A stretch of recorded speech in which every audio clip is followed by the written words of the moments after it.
Welcome to episode 10 of Target Acquired Podcast. I'm your host, Jeremy, aka Jerbear, and on today's episode, we're going to be diving into the state of the meta. And with the recent nerfs having time to simmer, have any characters risen to fill the void? And have any affiliations started to dominate the board? Let's pass it over to the people that are going to be joining me tonight. This is John. I go by Swooper on the Discord. This is Sean. I go by Reynolds Rap on the Discord. This is Gary. I go by Crossroads on Discord. Well, thanks for joining me tonight. First off, let's talk a bit about a little bit of news. John, if you don't mind, I know there's a bunch of news that came out recently. I'll let you go over that stuff. Yep, we have a little bit of news. It's nothing overly exciting, though. We have AMG is releasing a new box for their dice. It'll no longer be in the clamshell packs. It's going to come in its own fancy little box. I think previously they were 8 dice, and they're coming with 10 dice now, but I haven't bought dice in a long time, so I'm not positive. We're going to have 2 new affiliations boxes. I know we talked about Guardians got an affiliation box in the last episode. They are getting a second affiliation box coming with Gamora, Ronin, Drax, and Nebula. And Midnight Suns are getting their affiliation box coming with Blade, Moon Knight, Voodoo, and Ghost Rider. They recently just had a convention for like stores and stuff. I think it's like the Game, what did I say it was? Game Manufacturer Association. Something like that. Yeah, something like that. But they just had their little con for stores and stuff, and then we got release windows for the last of the Adepticon reveals. So those reveals we talked about a little while ago. Phoenix, the Defenders box with Hawkeye, Ronin, Tigra, and some other character. I always forget who that character is. And then the other box, there's another box, the Brotherhood box with Exodus, Avalanche, and Lady Mastermind. Those are all going to be announced in April and will be released in June. So hopefully in April, we are going to see the cards for them. So not too much longer. Downside is those boxes are all going to miss basically that timeline window. With that stuff and going to that convention, it turns out they had like a list of the best-selling miniature games for the fall of 2024. Crisis Protocol came in 6th place. So almost breaking that top 5. Top 5 being in order, 40K, of course, dominates. Battletech was number 2. Number 3, I don't really think should have been on the list, but the D&D miniatures for WizKids was on that list, even though they are a game, but not a game at the same time. If that makes sense. Sigmar, Heroescape, and then Crisis Protocol was right underneath of that. Well, that's pretty much all the cool kid news I have for today. There's not a whole lot going on. I don't think there's going to be a whole lot going on until Adepticon. Right before the storm. Yep. Oh, that storm's a coming, man. I cannot wait. Yeah, it's going to be a big info dump, I'm sure. All right. Well, I know the big thing for tonight we wanted to talk about was the meta, where it was, where it's going. I know we have a bunch of events that has happened since the nerfs to Thor 2 and Thanos and the Hellfire Club. Sean, I know you were looking up stats for us for tonight. Did you want to go over that stuff real quick, the pre and post nerfs? Sure thing. So let's start with the pre-Thor 2 and Thanos nerf. I pulled the stats for the week prior to the nerf. There were 25 events, and in order for a faction to qualify for these stats, they had to play a minimum of 20 games. So the number 1 affiliation, everyone probably guessed, it was Dark Dimension with 75% win rate over 142 games. Yeah. Yep. Yeah. Sorry. In first, amazingly enough, though, we did have Inhumans with 24 games played, 67% win rate. Number 2 was Asgard with 47 games played at a 59% win rate. Defenders, 40 games played, 58% win rate. Midnight Suns, 76 games played at a 55% win rate. Servants of Apocalypse at 69 games played with a 55% win rate. Criminal Syndicate at 46 games, 54% win rate. Guardians at 60 games, 52% win rate. And rounding it off, we had Wakanda and Thralls of Dracula. They were tied at 36 games each and 51% win rate. So that was nothing really surprising. I'm a little bit surprised by the Inhumans being in first, to be honest with you, but that is the lowest amount of games played that met the qualifier. So with all these affiliations, some of them are pretty easy to like determine who's leader. Like in Humans, it's obviously Black Bolt. I would assume Defenders, the majority of it is Daredevil. Midnight Suns, or well, obviously Apocalypse is Apocalypse. Guardians of Star-Lord. When it comes to Midnight Suns, was this before? This was the release weekend of Elsa. So it was actually a 50-50 split between Elsa and Blade. Okay. And then for Asgard, it was 75% Jane. That's what I thought. Now, the Wakanda and Dracula tie-in, I was actually surprised to see that many people playing with Dracula. Was Dracula released pretty close in that same No, Dracula order? was out before Christmas, wasn't he? I'm not sure. He might have been. It's been a while, so I can't remember exactly when he was. Yeah, he was around for a while. I really haven't seen many, at least in our local sphere. I haven't really seen anyone taking Dracula as his affiliation. I've seen him dabbled and mixed in with Midnight Suns, with a couple people playing him, but I don't think anyone's really diving into his affiliation right now, at least in our circuit. Yeah, and also bear in mind that these statistics, there's no way for me to easily exclude the TTS events from pulling these stats, so they are including a lot of the TTS players, and that would like make to a big dabble more. difference.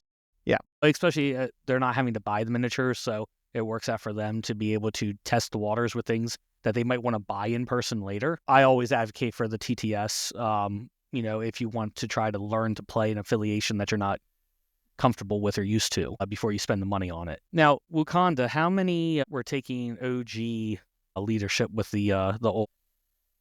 Almost no one. It was actually a majority of M'Baku and King T. Yeah, really? They got 4 leaders now, right?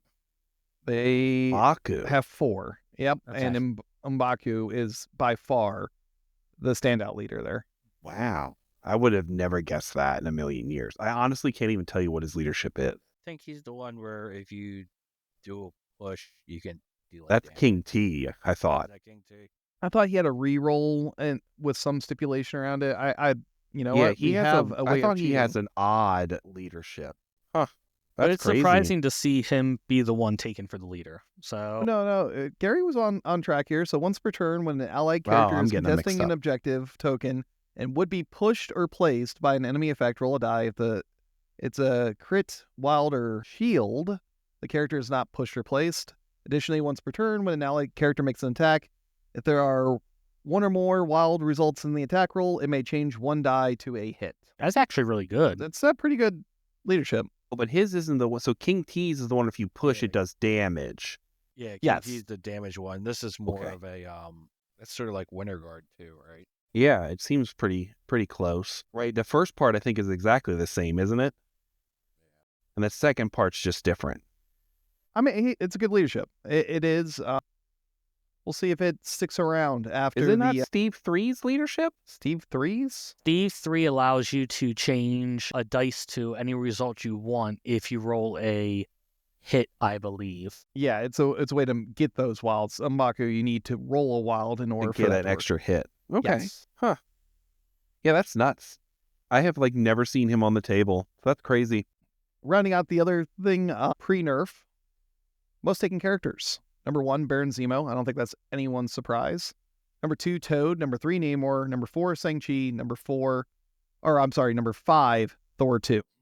That's a 4-point Zemo, right? Yeah, you beat me Yes. to it. Yes.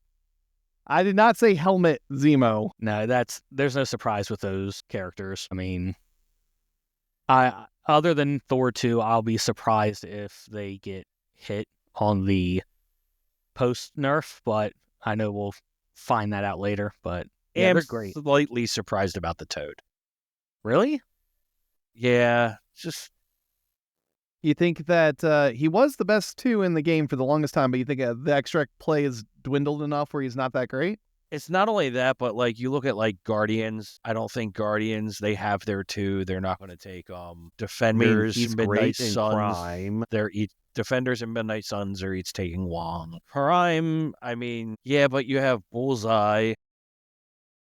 So I want to throw this out here for you. This is also One of most the taken highest- characters, though. This Yes, is and one not of the- in this affiliations. Yeah. One of Well, the I'm just- highest played affiliations is Servants of Apocalypse. They're going to play Toad every single time. Oh, yeah, That's he's your true. death. Yeah.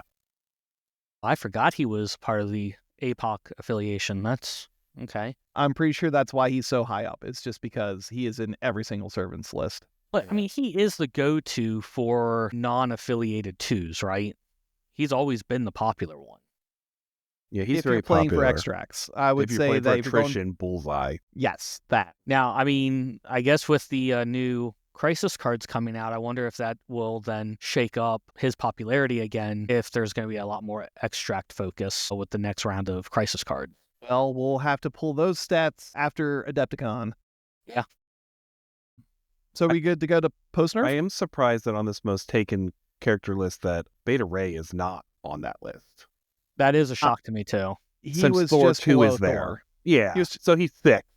Yes. Oh, okay. How many people won? What was the percentage of wins for people that started with It was 52%, which is a very healthy spot for the game to be in. That was dramatically different when we were playing extract heavy meta prior to the November card changes. I think that was So- up at like 60% win rate with priority. And that'll probably be another one to keep an eye on once the new Crisis cards pop out. Yeah, I mean, so how did things change once the nerf hit?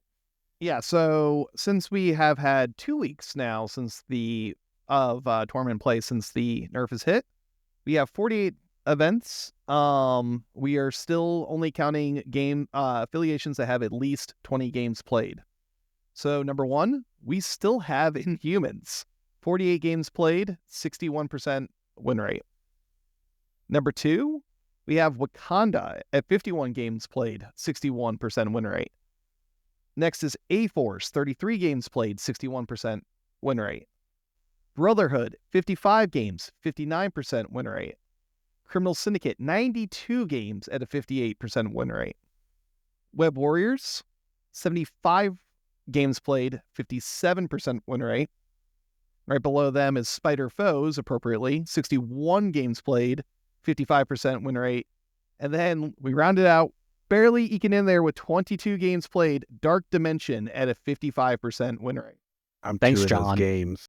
Yes, yeah, John. It's all you, buddy. It's all you. A couple shout outs for these stats though. 170 games played in 2 weeks for Jesus. Midnight Suns. They have a 46% win rate. I bet you that would be a lot higher with less player pool.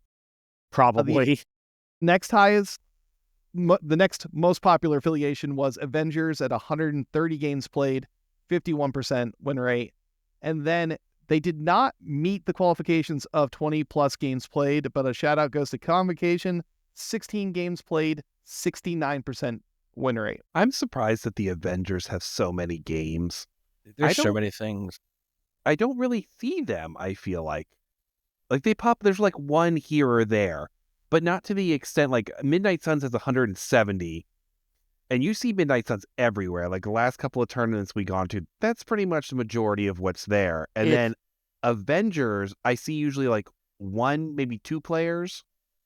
I think it's our circuit. It's just there's certain affiliations that the people we play with really like. I know Midnight Suns is super popular amongst our crowd, but I believe some of the convention tournaments, LVO and stuff like that, they had a good pool of Avengers, if I remember correctly. So, I mean, they're showing up at major tournaments.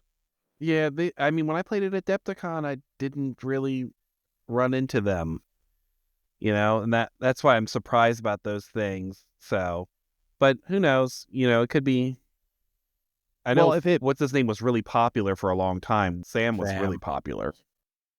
Yeah, so with that, do you want to take a guess on who the majority of Avengers leaders were? Cap so- 1. I like Cap 1 the most. I would say it has to be Cap 1. Cap 1 was 60% of the games played out of the 130. Yeah, his leadership's really good. Midnight Suns, was that all Elsa? So Midnight Suns, 170 games played. 93 of them were with Blade. Whoa. Yeah.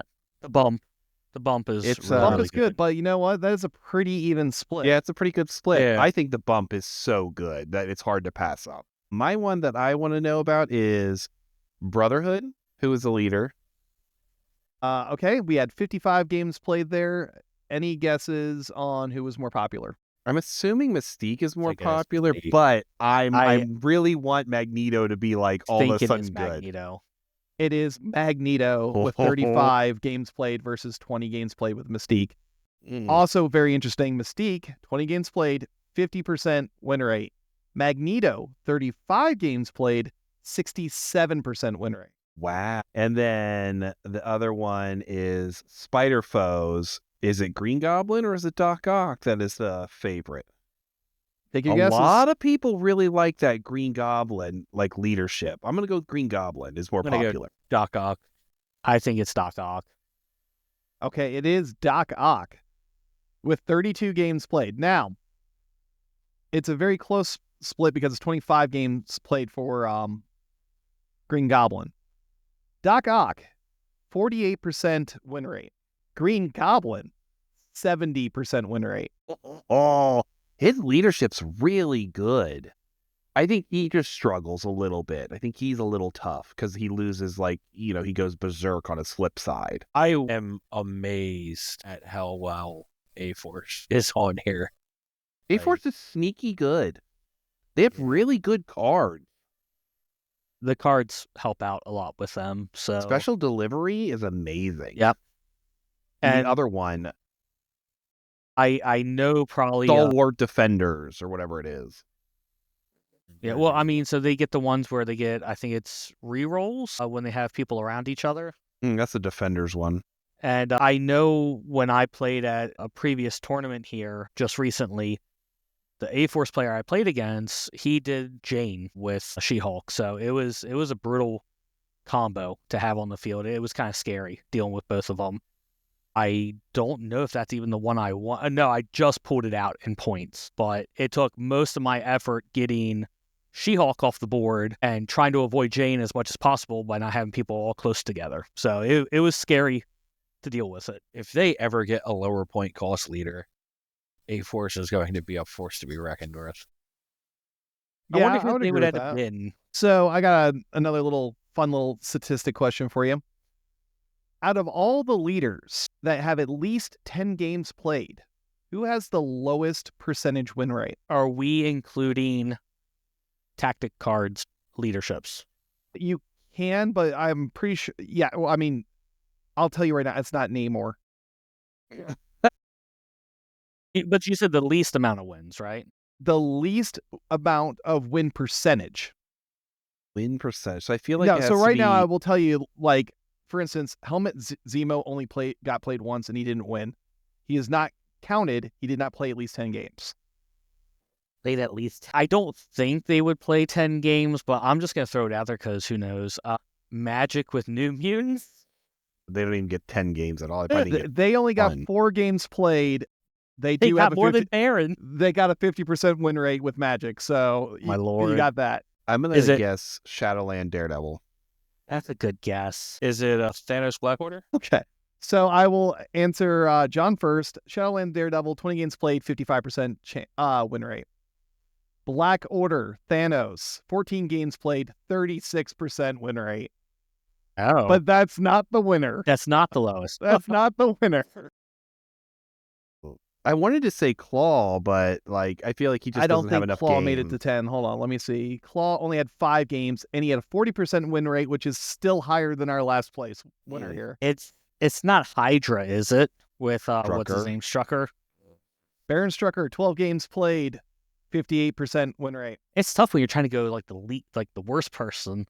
The funny thing is, John is going to hate this answer. No. Yeah, it's it not is. Fury, is it? It is Nick Fury, 11% win rate. I mean, I don't play his leadership anymore anyway. So. See what happens when you stop taking it? You got to That's start playing true. it again. It's going to bump up. I think it might jump up in the new one. When I was playing the EJ the other day, I was thinking about it and I was like, man, Fury's leadership would be really good right now in this thing. But Namor's it's too good to pass up. I think that's probably the reason why he has such a low win rate is any decent player playing Shield is going to want to play Namor and not Fury, so it's just the newcomers that are playing Fury. I feel like a lot of the things that got added to Shield 2 also don't benefit from Fury as much, so it's rough because the things you're putting in now, like Zemo doesn't really fit with the Fury theme. Namor doesn't really fit with the Fury theme, and that seems to be like the majority of what you're doing right now. Where Fury wants to sit back and shoot, and we're not really getting a lot of those characters at the moment. I think his leadership's really good. It just, has fallen. Have you felt better taking him in games where you can be more aggressive with him because he's not being your leader versus kind of keeping him a little bit more conservative? It's like night and day when you don't have to worry about losing him because you don't want to lose your leadership and you don't want to lose Eye in the Sky. Since I've dropped Eye in the Sky and dropped the leadership, just take Namor, and I can just go balls to the wall with Fury. Yeah, he's fantastic. The grunts put out so much damage, and the fact that, Fury has 6 power on him, those grunts shoot 4 times with multiple sources of rerolls, giving power to Fury to continue Fury doing crazy shenanigans, and he gets 2 7-dice spenders. But you're a nuke somebody. Those grunts will put out serious damage. So, Sean, was there any character changes? Yeah, well, characters? obviously we have some character shakeup. First, I'll go ahead and address that the priority win rate did not change very much. It's to 51% priority win rate. So staying where it needs to be. The character list, I want to add one quick caveat to this. With Longshanks, it only counts data for MCT coded lists. So if anyone put in their list as plain text, it does not count towards this character list. But you should stop doing that. Yeah, so you should please use MCT code. It's not always possible because newly released characters aren't always added. I know EJ had that problem with Elsa or someone on the release weekend because the code was not active yet inside Longshanks. But barring that, number 1, we still have Baron Zemo. No shock there. Number 2, we still have Toad. Number 3, we have Namor. And just for anyone that cares, 20% of the time Namor was taken, he was taken with the time gem. Okay. And in number 4, we finally have Beta Ray Bill showing up again. 5, 6, and 7 are all within one of each other. It's Black Cat, Bullseye, and Shang-Chi. And a special note, Immortal Hulk has jumped up in that list quite a bit. He's an 8th now. That might be just because of how many Midnight Suns players there are now.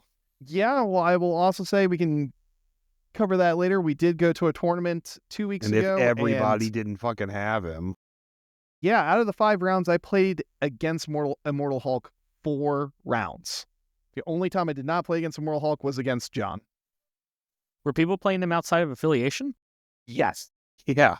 Okay. Yes. Like everyone had him. I actually did not face a single Defenders or Midnight Suns player. And like I people faced will- Immortal Hulk every round. It's almost like people woke up and they were like, "Oh wait, this guy's really good." Yeah, who would have thought? So we knew that Thor 2 was in 5th before. Anyone want to guess what place Thor 2 is in now? 20. We made him go first this time. I want to take note of that. He's probably close to the bottom because everybody gets freaked out whenever a nerf happens. So I'll say I think I want to go even lower than that. Let's go 48. 101. Wow. Yeah, he dropped. He was out of all the lists, he was only taken 10 times. Man, that's rough. Ronan the Accuser is above him. MODOK 1 is above him. MODOK 2 is above him. Every time they get nerfed, man, it is just like, you're dead to me. It's the Toy Story treatment, right? You just drop him off the corner. I don't want to play with you anymore. Good example. Well, Moon I mean, Knight is in 70th, if that gives you any indication. that's craziness right but there. he's taken so. I think he's taken for affiliation Freaking hate purposes. Moon Knight. I play Midnight Suns all the time. I have never once put him in my list. I see no, him me pop up neither. all the time against, like, if you play a random person with Midnight Suns, he pops up and then I think the same thing. I'm like, I don't know why you have him in there. Unless like you needed him to make affiliation, but then I feel like you probably could have organized stuff differently so you don't have to take him. And plus you got Man-Thing now. Where's Thanos at after the drop? Thanos. All right, give me 1 second. I have to actually do a Control F to find him. I wonder if the Immortal Hulk replaced him in a lot of lists. You want to guess where Thanos is? Where was Lower? Thor? Where was Thor? Thor was 101. All right, I'm going to say 102. Okay, well, I have to explain to you something about. Oh, well, does everyone want to guess first? I'm just gonna guess lower or higher. I would say he's lower. I think he's lower. So the way the statistics page works in Longshanks, once it gets past 125 characters, if there's less than the threshold of that character taken, they don't even show up in the statistics. So we have no idea. We have no idea. He is below 125 though, and he has played less than 7 times.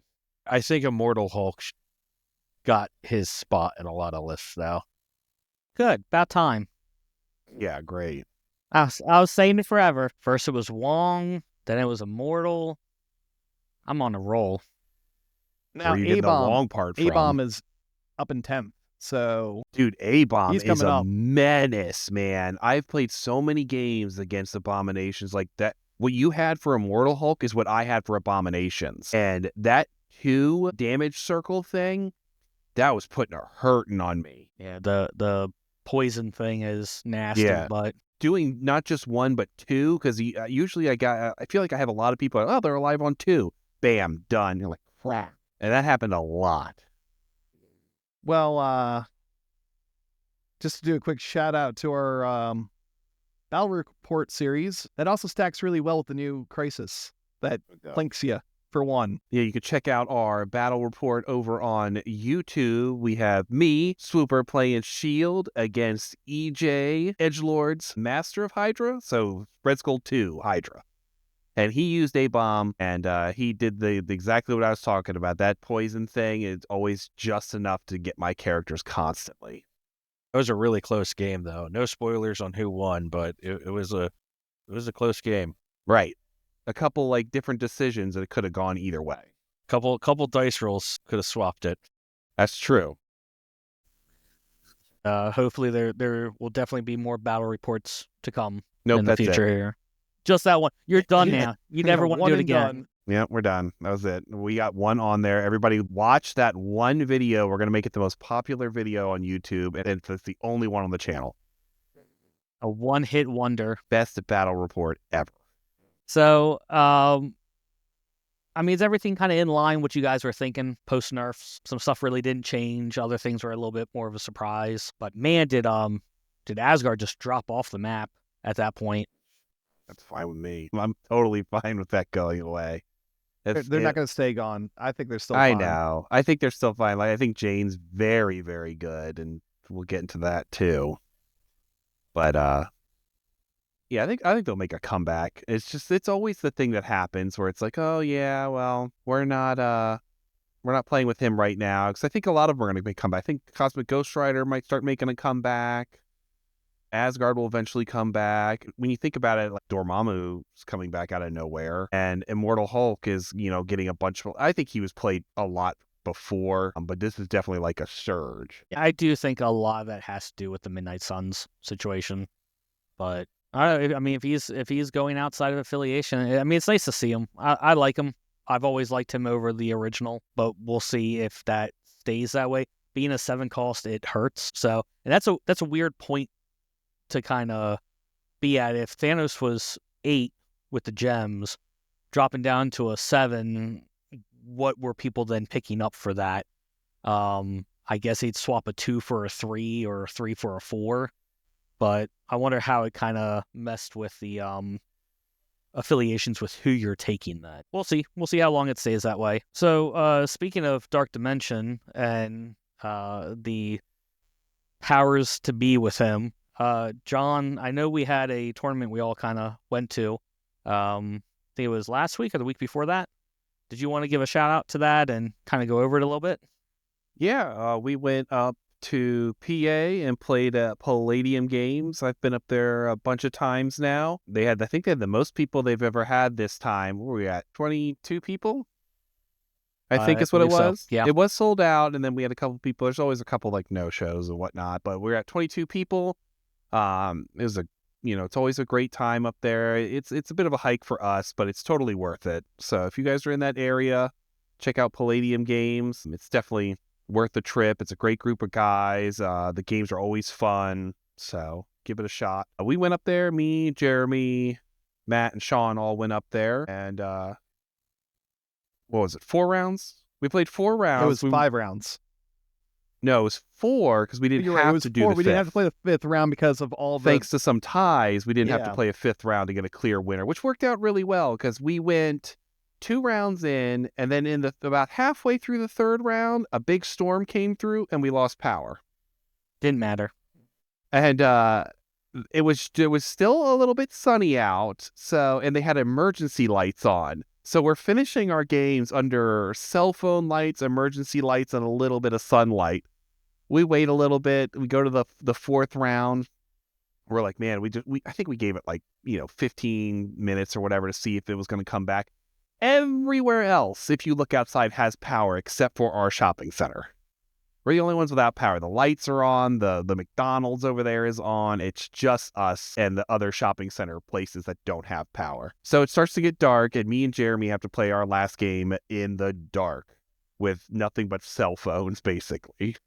So, Spotlights on the field. right? We had to finish the whole tournament in the dark. Like, we were done. We had to hand out prizes and do everything all in the dark. It was, I think, a once in a lifetime tournament experience there. It was pretty great, though. I'm glad that they stuck it out, that they kept it going. We finished the tournament. They didn't let a little power outage stop them. They said, we're going to do this. And we didn't even, they didn't have to tell the other players.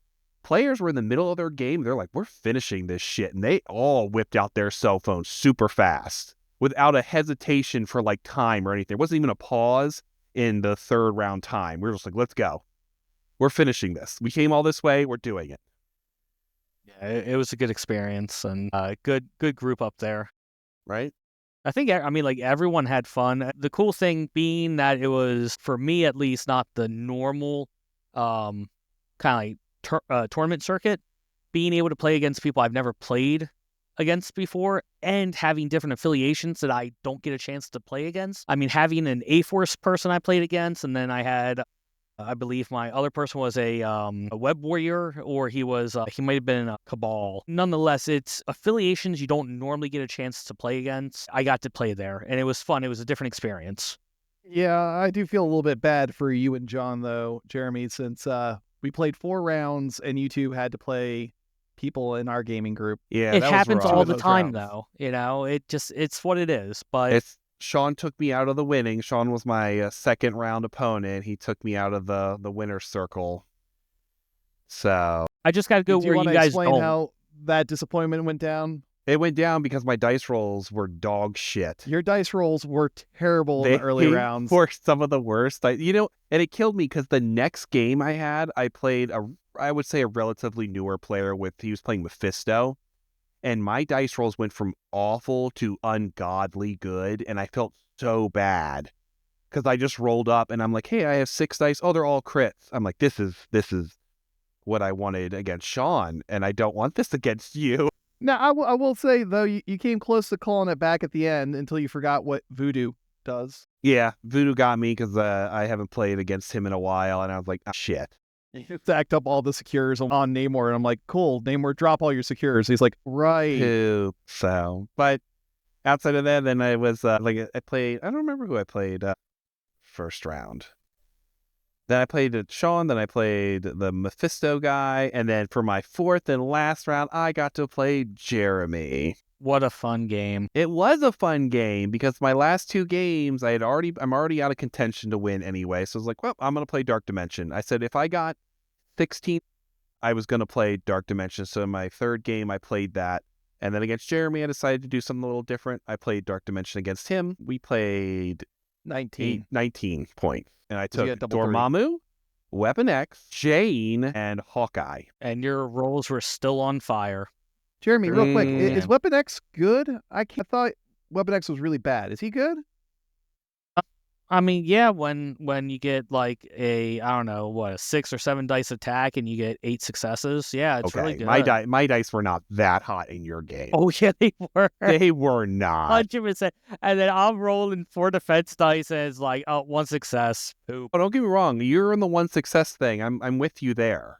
But my dice were not as fiery for the hit-wise purposes. Granted, Dormammu's counting your skulls and my skulls, so yes, it's a lot. And how many hammers did Dormammu have at the end of the game? 4. Yes, he did. Yes. He had a lot of hit. Well, we were playing in the dark. It was my dimension. The power went out, and they're like, and Dormammu just ran a train. So, and the thing that was interesting to me, just because I have never really played him, I think we tried him one time at our normal meetup, but that was like a year and a half ago that I played against him. Right, and that was before Weapon X and Jane were out. Yep. So, And like, putting those two in, they got that extra power. And first turn, it was like, I'm going. And it's a charge with one, a charge with the other, and I'm going after Immortal Hulk. And I'm like, I just want him gone. and it might not seem like a big thing, but when you're there and you're debating on how you want to swing into somebody, with him having his push away from being attacked, it's very hard to be able to get 2 hits on him in an activation. And so I had to really think about, well, if I go into, I mean, he's got the dang hammers on him. I got to go into him. But if I go into him, I'm only going to get 1 attack. And it was the portals. So everyone was kind of spread all over the place. So it's not like we were all bunched up together. And that was another difficult thing to have to deal with. We were pretty set on the left side there, except for Hawkeye. I sent Hawkeye off to the right, and our left side was basically like the scrum. Well, I was trying to get Jane off the board as quickly as possible. That's actually who I was scared of until Weapon X decided to show his face and just obliterate me. Mechanic.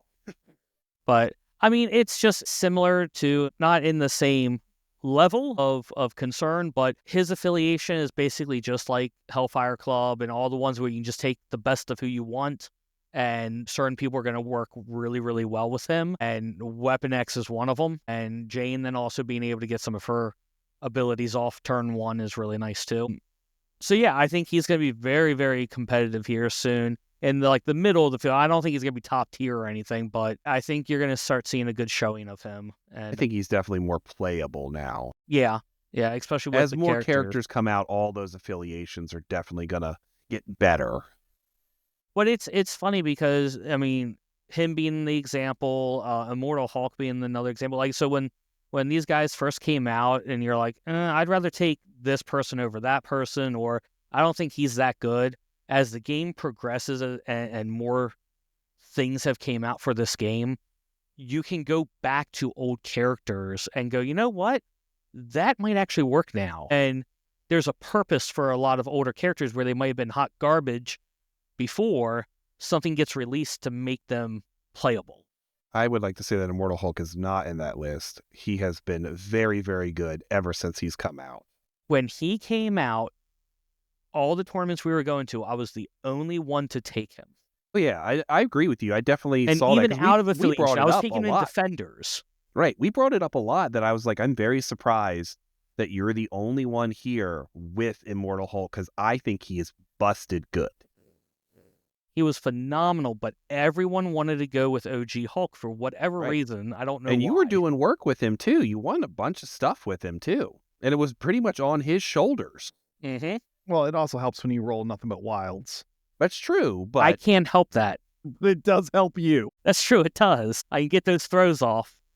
But yeah, I mean, he was stupid good from the get-go. And I'm glad to see now people are like, well, I don't get my busted Thor anymore, so I guess I'll go to the next busted thing. yeah, great. Yeah, we're all just going down the road. Now what will happen is he's gonna get so much focus on him because of Midnight Suns. They're gonna be like, oh, he actually is a problem. Now we need to do something to him. I don't know. I think we get to see what happens with Gladiator, if Gladiator is our Thor replacement or not. I think that's the way it's gonna go, especially with him being a 6 cost. So. We'll see. Yeah. I don't think. I think Immortal Hulk is still amazing. Yeah, I think Immortal He's Hulk is stupid still going to good, be and he's a better than problem. him. Yeah. But no, I mean, so again, great location, great group of people to play against. It was fun. I would definitely go again just to get outside of our normal play area and normal kind of affiliations that are just constantly flooding our Right. And circuit. it's in a decent area where if you're coming from like Philly or Jersey or anything like that, it's not that far. For us, it takes me, like 3 hours to get there. It's a little bit of a hike. But if you're coming from a lot of those popular cities and stuff, and if you're coming from anywhere in PA, it's not that far. It's just kind of in the middle of nowhere, and it works out really great. If you're like, hey, I don't have anything to do, come check it out. They've got the room for it. So, come down, play, meet a bunch of new people. And I guess that takes us to our mid-episode break here. Gary, you want to give it a go? Absolutely. So, first off, thanks to all the listeners for tuning in to episode 10 of Target Acquired Podcast. We really hope you're enjoying the episode so far. If you'd like to show your support, please like the episode, subscribe to the podcast on whatever platform you're listening to us on. If you'd like to see more content from us, check out our YouTube, Target Acquired, where we post our first battle report. We'd also love for you to join our conversation with the fellow listeners on our Discord server. We discuss the episode. You can share your thoughts, what you like, what you disliked, and you get to connect with us. So links can be found in the show notes below. One of the other great things about our Discord is you can go ahead and ask a listener question. We have a listener question for this episode. It comes from Big Al. So Big Al's question is, what 4-threat do we think is the best round 1, turn 1 midline center extract grab? I have my answer. I have my answer, but I think it's the same as John's. Is it? All right. I have my answer, but I think it's like 90% of people's Let's let answers. Jeremy go first because his answer is going to be ridiculous. So, Here it comes. my first thought would obviously be either Electra or Shadowlands for the hand ninjas to be able to grab it. But I was thinking that if you wanted, this is where the weird one comes in. If you took either the Howling Commandos, I believe, or no, there are 3. If you took Black Widow number 3, she has an ability that if she dazes, she can place the objective where she wants off of her. You are on the right track. Yeah, and if you take your 2 things and combine them together, you will get the correct answer. So I didn't know, does it's the correct answer is Nick he Fury. have that? It's Sean Nick is Fury. correct. The correct answer is Nick Fury. I didn't think Jr. he That had was that mine. ability. Yes. What Well, do you no. mean? His freaking the shield agents, they can place when they daze that extract. So they are the best thing to grab mid-board. Now, that's regardless of any affiliation. If we're talking about, like, if you're in Midnight Suns, do you have bump? You have 1,000 different 4s that are safe. Sure. So then, so if they have that, then yeah, he's by far better than. How do you not know that the shield agents have that? In reality, It's I literally was actually the getting. only thing I play, and you've played around me 1,000 times now. In my mind, I was getting them confused with the Hydra's troopers, the Hydra troopers. Oh, Red That Skull none 2s? of us play. I thought they were secure, like secure holders for some weird reason. No. They are secure holders. Oh, are you talking about the shield agents? Field agents. I Okay. thought they were secure holders for some weird Red reason. Skulls are secure holders. Furies are extract. So Yeah. Priority, 4-threat, round 1, turn 1, grabbing Nick Fury, best by far.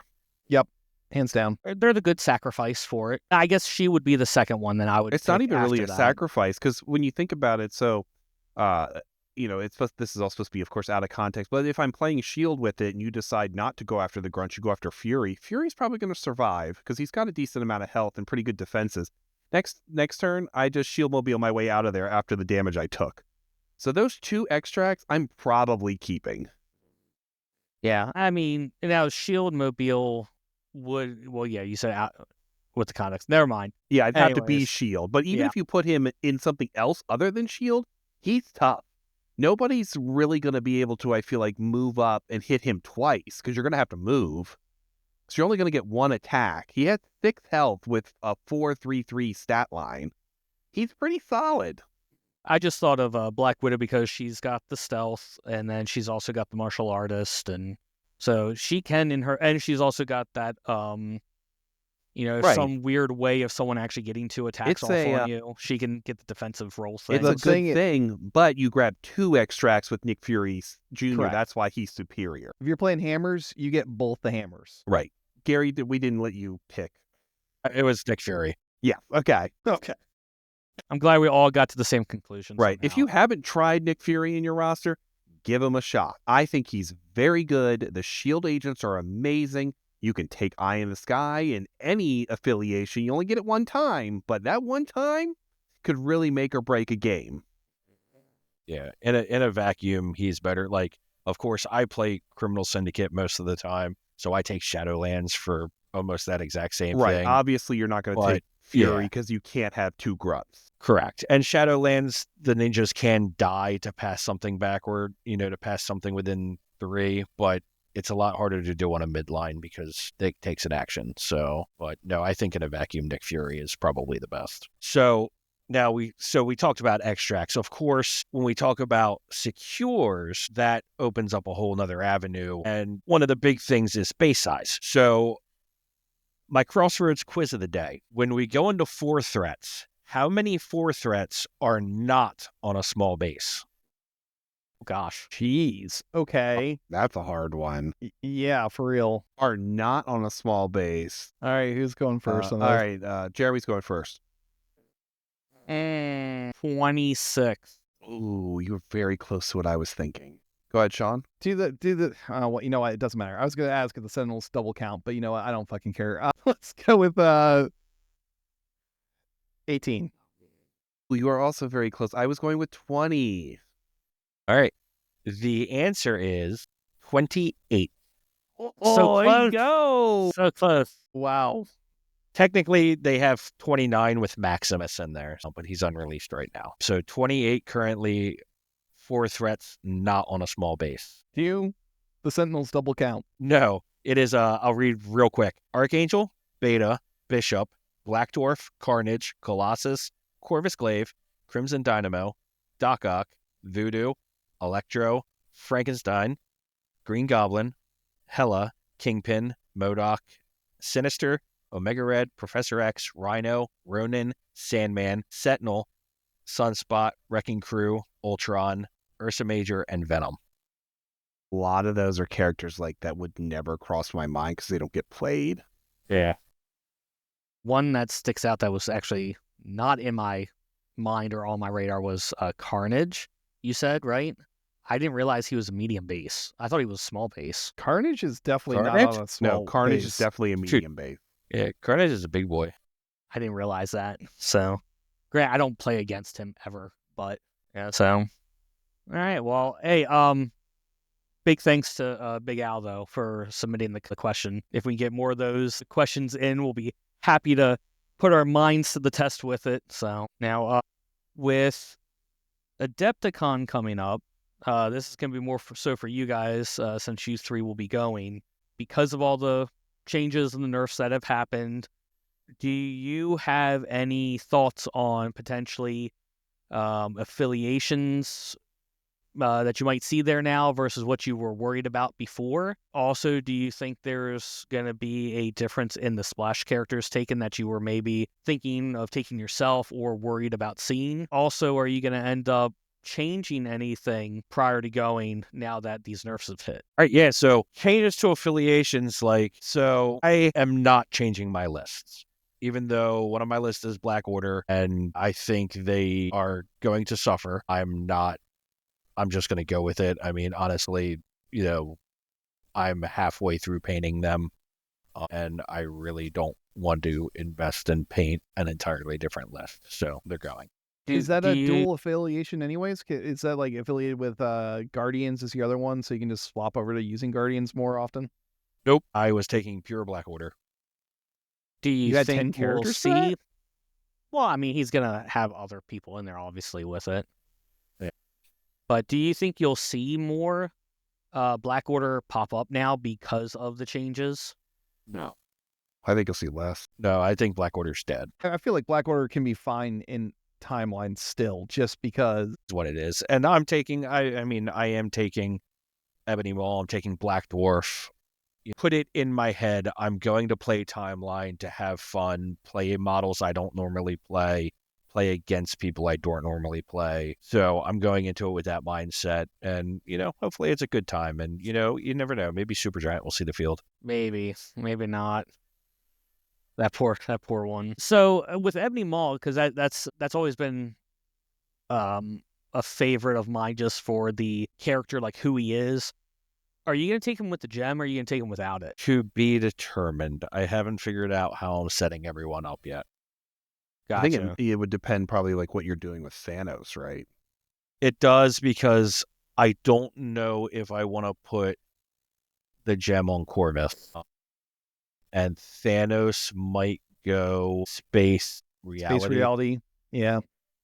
Because he's not the moving piece that he used to be, which would free Mind up to go on Ebony. So that is what I'm leaning towards right now, because I don't think Corvus with reality works anymore, because now it's going to cost him a power, and he's very touchy with his power anyway. And Ebony getting that extra power at the beginning of each turn allows him to do his spender right off the bat, which is really good. Yeah. So I'm going to try playing Black Order different than I used to. I don't know. We'll see. We'll see how it works. Okay. Other than that, I'm still planning on going Defenders and Midnight Suns, and then Guardians is my third. So Guardians has a lot of fun stuff. Was there any splashes that you were either concerned with that other people were going to take against you, or splashes that you were going to take that now you're like, maybe not, I'll change it for something else? Not really. I'm still debating whether to go Defenders and Midnight Suns or just to go straight Defenders. But the little bit of overlap makes it really tempting just to do both, because Elsa's both, Man-Thing's both. Like, it's just Wong's both. Yeah. It'll give you more options. It just really feels like it's meant to be both. Sean, how about you? Any?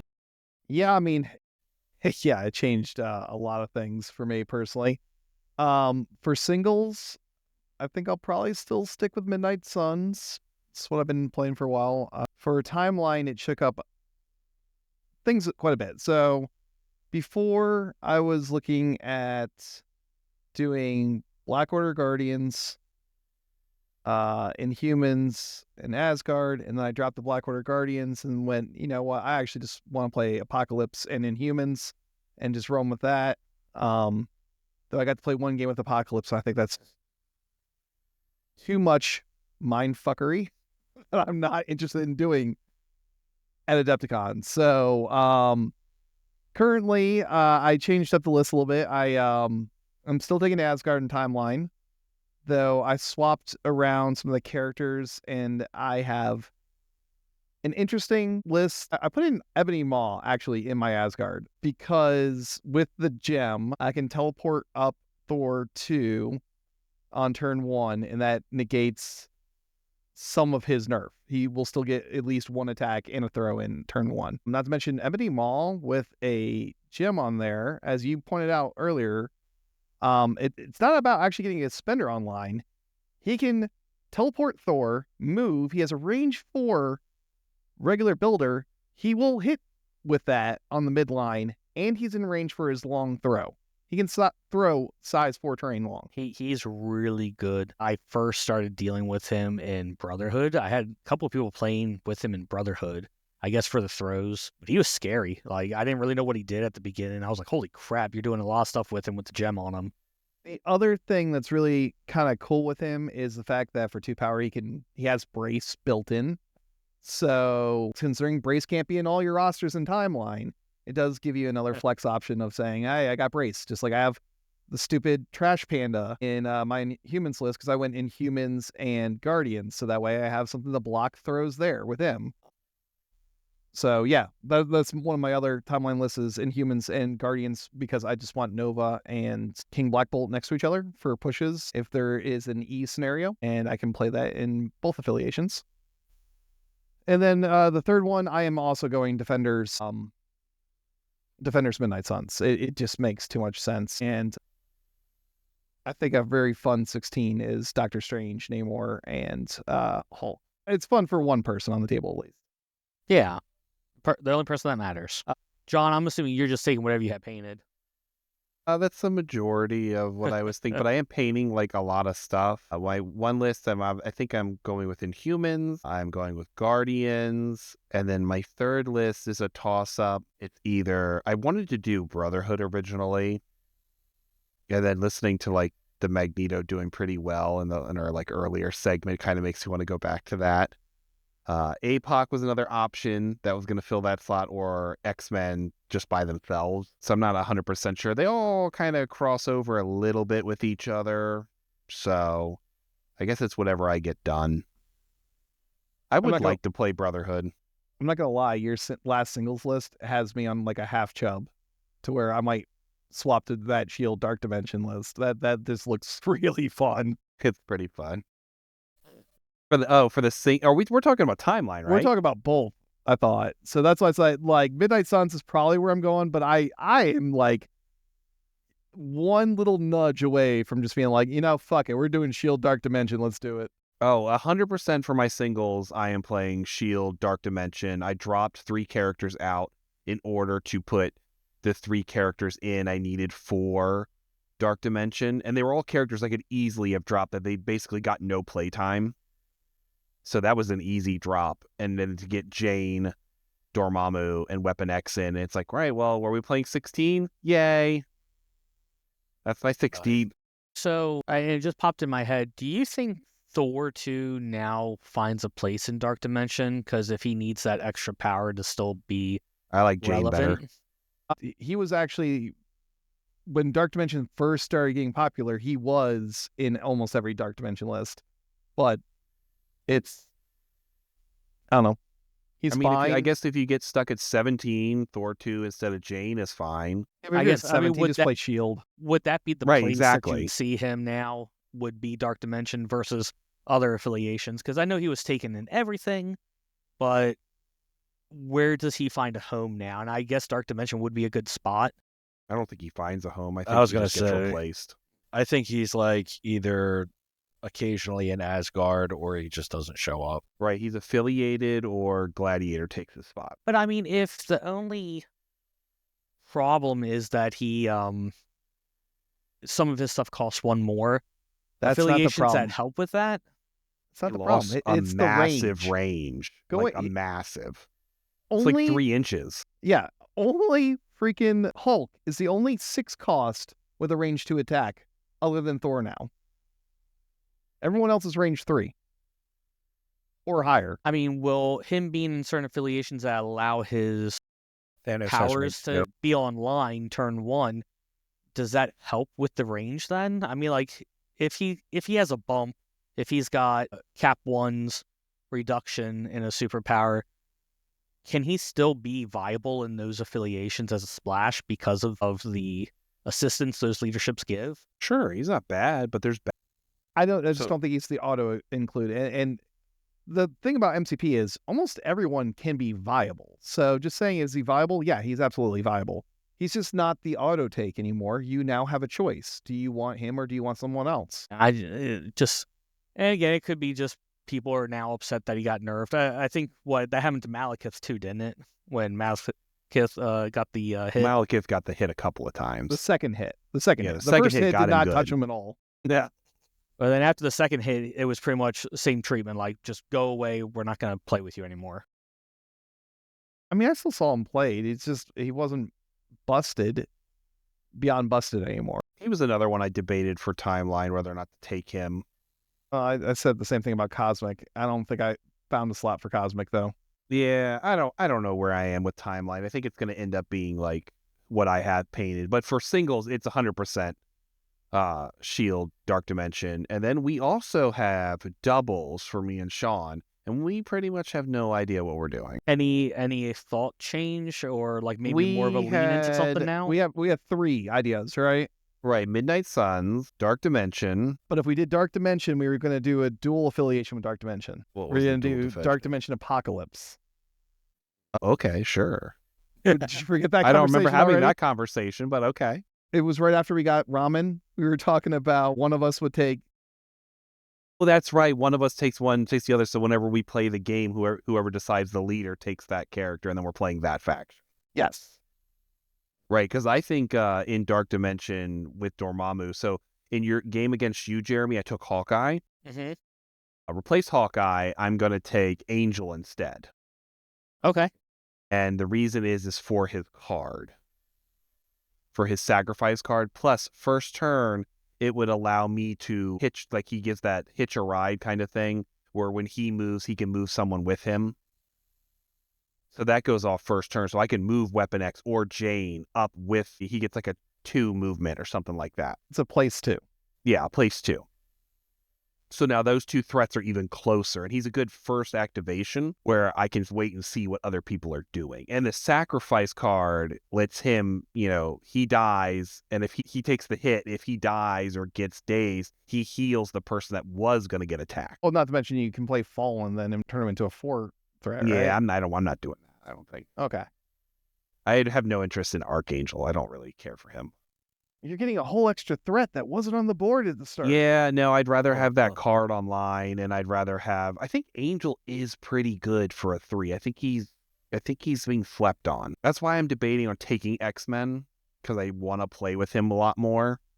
And I have been painting them and working on them because I think they might be like one of the next ones on the battle reports.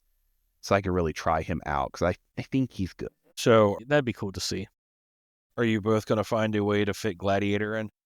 Well, yeah, Gladiator's Gladiator's in going there. in my timeline in Humans. Okay. Same. Yeah, I basically have the same plan as Sean when it comes to Inhumans. I'm going to put mine in my Guardians. As far as release date goes, how much time do you have between him 2 and weeks. his release? To like Oh, that's 1 and not a bad. half. 1.5 weeks to paint him, and then we're on a Paint plane. him, paint King Black Bull, paint Karnak, paint Gorgon. It's a lot of painting. And I guess you can paint Maximus if I'm you're not going to painting take Maximus. him. But I'm not taking him. He's not in there. I know. I don't know if he makes my 10. Like I said, I said it before in the previous episodes. I think, I don't want to say he's bad because I feel like he's going to be good. So when I go back and look at things, I thought A-Bomb was not very good when he first came out. And I was fucking wrong. And I mean really wrong. Because he's great. It just doesn't look like it on paper. So I feel like you have to get a couple of rounds with him. And maybe he is good. I don't see it, but maybe it's there. I'm willing to be proven wrong. I still don't think Sin is good, but people are doing things with her, so why not? I think it's one person, though. I think one person is doing things with her, and The one person internet is getting says it's doing very things are lucky. happening. Oh, yeah? Internet says a lot of things are The happening. internet does say a lot of things. Internet thinks Moon Knight is happening, and I never see it. So, but no, I mean, I know I've said it before on other episodes. I want to get out there next year. It sounds like a great time. You guys have all told me it's probably the best convention to go to. A little jealous now that you guys are going. It is the It was best always next year. convention if you love models and you hate money. If you like miniature wargaming and that's like all you want to do, you don't want to do like board games or any kind of, I mean, I think there are some RPGs there, but in reality, you're going there to play tabletop war games. If you like tabletop war games, this is like the best one to go to. The vendor hall is amazing. It has all sorts of stuff you never see at any of the other cons. And I think it like, when you compare it to like LVO's little vendor hall, I don't really care for LVO's vendor hall. I think it's very lacking. I think the games and stuff is all great there, but the vendor hall is very lacking. Adepticon is like Gen Con, but just for tabletop miniatures. Wow. And it's awesome. Now, is it a lot of different, like, to be seen games that like they're trying to show off their game that they made? I think it's a little bit of everything. So you have a lot of games are obviously there, like people all trying to get you to play their games and do stuff. But then you also have like all the airbrush companies show up and they have like, oh, here, play with our airbrushes, see if you like them. And then you have people there that have like stencils. All the paint companies are there. So any kind of weird paints you're looking for, or new paint companies, like Monument was killing it last year. A Monument was Yeah, they sold out Ridiculous. of like all their big bag things they had and everything, and that line was like packed all the time for their stuff. Cases, if you're looking for unique cases, there's a lot of that stuff going on. What else was there? Texture Terrain. effects, like texture, Yeah, like anything you need for basing, like the right. hardest crap to find anywhere, everywhere there. It's just like the perfect vendor hall for this exact thing. Where like if you go to Gen Con's got, it's just like all basically demoing board games. This majority, 90% of it with some RPG stuff in there. And there's a couple like miniature things going on. But this is just straight up all miniature games. All the companies are there. Every paint, every hobby supply, tool thing you can think of, you're going to go there and be like, oh shit, I didn't even know that was a fucking thing. And then you're going to end up spending way too much money on an airbrush. But Yeah. I tell you what, that airbrush is so fucking worth it. It really is. The Yeah. the precision work. He's talking about the Harder and Steinbeck Infinity series. Yeah. Really good. Fantastic. And like you said, a lot of that stuff's demoed as well, so like you can try Yeah, before you they buy it. will. There's a guy there. He takes you through the whole 9 yards and everything. They have them all out so you can put them in your hands and do whatever you need to do. I didn't have like an actual thing to like hook it up to the air compressor and stuff, but he would open it up and show you stuff. They're very like willing and adapt to you to like help you out. That's cool because a lot of people, I'm sure, get intimidated if it's especially their first time buying It's a an very, airbrush. I mean, it's an expensive airbrush. They were like what, $300-$400? Cool. They were $350 normally, and we got them down to $300. Yeah. So they were a little on the pricey side compared to like my last one, which was the Badgers, which were fine. They're great to start off with. That's why I bought you all those Badgers to start with. They're great for starting. And then I think once you upgrade, you do have to spend money on an airbrush. You will see where the money went when you try to do it. And you will see a massive, massive difference. You need that Cleaning 0.2. alone is so different. It It's is. so much easier to clean a more expensive one. Yeah. My first airbrush here that I ended up introducing myself to was that Extreme Patriot, and it's nice. I don't know if it was the super right choice for my first one, but I feel like it does a well enough job for what I do or my level of skill. It was very hard. I wanted something that had a high trigger, and it was very hard to find something that actually had that for me because I fiddled around with Matt's airbrush trying to see if it was something I was looking into, and he had like almost like a stubby trigger, and I just could not get it to work right with my finger. I just kept having too much paint shoot out at one time. So I think it takes practice. They're hard to use at first, but I think once you get used to them. yeah, but having a place that you can kind of talk to more like the professionals about it, or they might be able to guide you through what Right. you need to look for in an airbrush And not is to really mention, nice to see. there's like all the classes there. So like all the workshops and classes there are dedicated to basically painting these little miniatures. And you can do whatever you want. And you go to these classes, they teach you all these things. You're like, oh, that's really cool. I'm just going to go to the vendor hall and I'm going to buy that shit right now. And it's there. That's what I'm excited for because I got that Yes. class on how to paint stormtrooper armor, and I got a whole Legion army that's all stormtroopers, and I got the what's the other Shatterpoint that's stormtroopers. Like I'm ready. But yeah. Well, I already know that instructor that you're taking it with has got a hard on for Scale 75 paints, and I will tell you right Ooh. now, they are almost impossible to find. And Scale 75 had like a full stock there, but they sold out by day 2. So if you want Ooh. those Scale 75s, you got to go day 1 to get them. Well, you can also, if you wanted to get them, Huzzah does sell scale 75. They don't have the right line in stock. Is the problem. Okay. Like the thing I want, like from Scale 75 the most, is their metallics because they're gel-based medium, so they mix well with like inks and stuff. So you can make colored metallics that aren't Yeah. too watery, but their I'm- metallics are always sold out. I'm not a fan of scale 75. I think they're too thick. Well, you see, that's the thing. I didn't like that at first, but as I got better as a painter, I actually like full body acrylics more now. Right. Right now, my favorite one is I really like AK's paints. And, AK Gen, 3rd Gen, yeah, they're Yeah. I They're really decent. like their stuff. And then the Vallejo Air I use a lot of. I'm worried about Vallejo. We'll see what the future holds for them because they got bought out by a holdings company. I forgot what you call that. Oh, I have no idea. Worried Basically, about the quality going down. yeah, I'm worried about their quality going down because a company that That's bought all. them that usually, takes a product, minimizes the workforce around it, liquidates all Right. the high-end parts of it, then resells it under lesser quality. Well, I guess time will tell. And when we get there, who knows? There might be a whole nother company out there trying to peddle their paints on us, which I will end up buying because if you've seen my workshop, I probably have like 300 fucking paints. Have you tried MIG yet? No, I don't think so. I've seen some of their like stuff. So like I use AK's like Rust and Streaking Grime, and a lot of stores are now carrying MIG's version of that stuff, but I haven't Yeah. tried it yet.